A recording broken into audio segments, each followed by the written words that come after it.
Hi friends, this is Grandmaster and Marcos for the server ChessFriends.com. Today I would like to show you what happens when your win to win is bigger than any common sense, or stronger than any common sense. What happens when you are pushing the river? There is a saying in English and in Slovak as well, do not push the river, because it's not possible. But sometimes we try to push the river, we try to win against any odds, we try to win against a bit weaker opponent because we think we have to. And sometimes this even works, but usually Kaisa is very good in sensing this moment and awarding you with a very terrible loss. And you might even be a strong player, and this also happens to people who are one of the strongest in the world. So we will see a game of the at the moment player number 2, Levon Aronian, who played against not so well known, but anyway very talented player Luke McShane from England. Levon Aronian was white. By the way, Luke McShane is probably the strongest amateur player in the world because he's working as an analyst, a financial analyst in the London City. But nevertheless, he is well known as an extremely talented and smart player, and this is also what he shows in this game. So Levon Aronian white, Luke McShane black. d4 was played by Levon. The game is from the Tal Memorial and was played on 10th of June 2012. d5, knight f3, knight f6, c4, c6, knight c3. So we have a typical Slav, and now Luke McShane opted for the Chebanenko line a6. This line wasn't very popular for a while, but it became popular lately only. It's a semi-waiting move. Black knows that he cannot really go out with his c8 bishop now, so he prepares it. The a6 move is very useful because firstly, you can sometimes take on c4 and then play b7, b5 and cover, and all this chain would cover each other, so you will probably keep the pawn. And secondly, you can also play, or maybe we will keep this, you can also play some bishop f5, not being afraid for this guy, because typical reaction after bishop f5 is that white plays queen b3, and then you have problem with protecting the b7 pawn. Sometimes white even inserts the exchange on d5, so that after queen b3, queen b6, his knight takes d5. So queen b3, but now after a6, after queen b3, you can play either b5 or queen rook a7, covering on b7. So these are the two reasons why people play a7, a6. More common moves are d takes c4 and g6 or e6, but this is also very good. What shall white play now? White try to play e3 sometimes, or also a4. Then you have two possibilities with the c pawn. You can play either c5 or c takes d5, but Levon Aronian went for the most aggressive option, bishop g5. Here you can already sense his extreme willpower that he definitely wants to win this game. The idea of bishop g5 is that if black does nothing, plays for example e6, I play e3, and I have a very harmonious position which is very similar to the queen's gambit, whereas black has already played a6 and c6, which doesn't make so much sense in the queen's gambit. So the only good reaction after bishop g5 is to take on c4, and now black has all the possibility of keeping his pawn. Now e4 is possible, but after b5 it's quite difficult to take on c4, so white tried to play a4. a4, hindering the creation of the black pawn chain on the queen side. Now black played a very useful move. He played h6, because now if you simply take on f6, this is good for black because his development will be very quick, and he will probably keep the pawn as well. So this is very good for black. So taking on f6 is not an option, so white definitely has to play bishop h4. But after that, the bishop on h4 is slightly strange. He can his radius will be these two squares, and especially it will be quite difficult for white to return to the queen side if something happens on the queen side. So this already gives black some advantage for play on the queen side.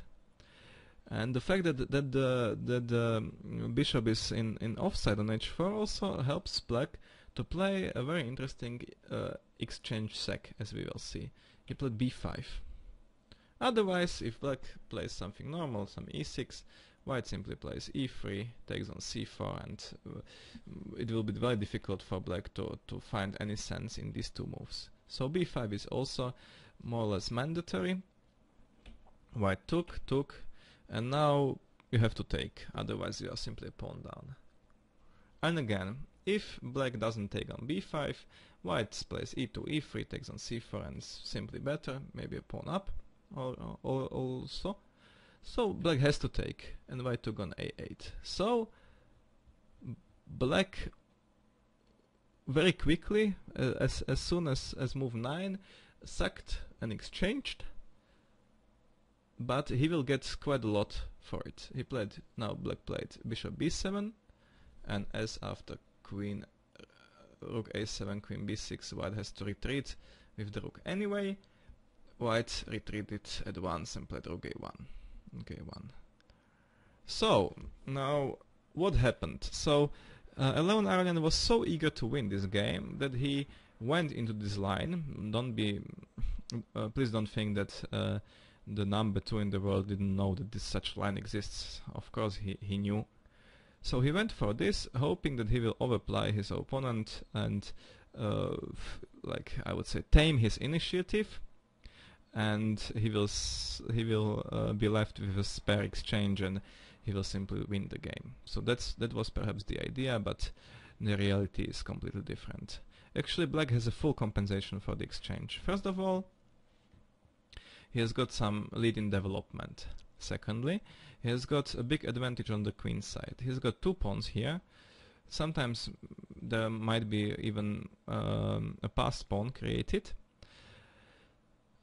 Then black has much more pieces who can work on the queen side.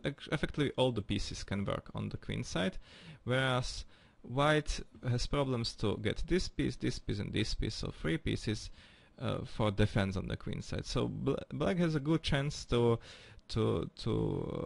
overcrowd the queen side and to be the ruler of it. Thirdly, the fact that let's make one move, so all the green spots go away. g5, bishop g3. Now this bishop on g3 is so badly placed that it's impossible for white to cover against this check.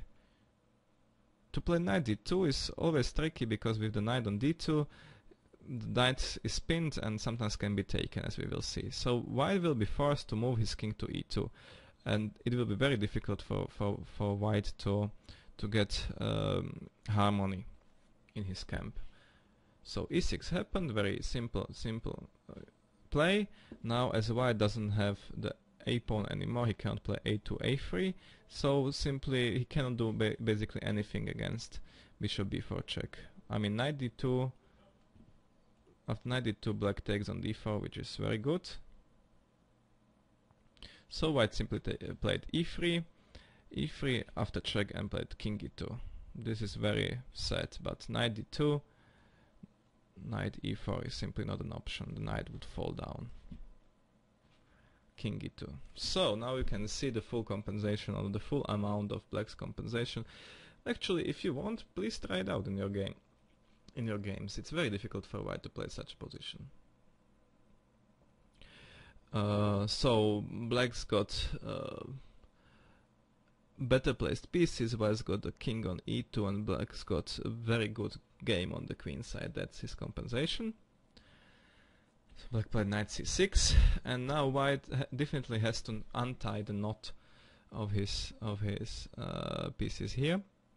So knight e1 is definitely a good move. After all, we also have to check that we don't get some bishop d3 check here or something. So white simply wants to play f3 and king f2 and hide his king.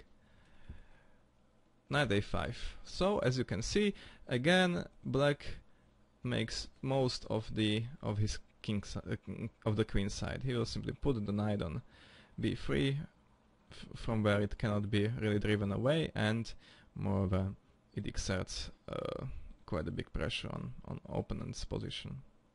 And even if Houdini or Ripka says this is equal, I basically think that black has, in practical game, black has much better chances here. Okay, the most logical and most solid would be something like knight c2, bishop e7, f3, g4, because black has to open the position also on the king side, king f2, rook g8. And here white has some chances to consolidate, although this king will not find any piece here, or on not even on h1, because here one guy is taking care of him and here another guy, so it's very, very difficult for white for white king to find any good resting place. But anyway, this is probably playable for white. But perhaps Levon wanted his opponent to castle, so that there will be no rook on g8, so he played bishop e5. Bishop e5, creating a pin on the knight and rook, which can be unpinned easily by the castling, which what also happened. And now white played simply h4, trying to open the position, and after, yes, of course, after h4 black cannot really play anything else than g4, because it would be a big mistake to leave this rook h1 to see the position, to get into play, sorry.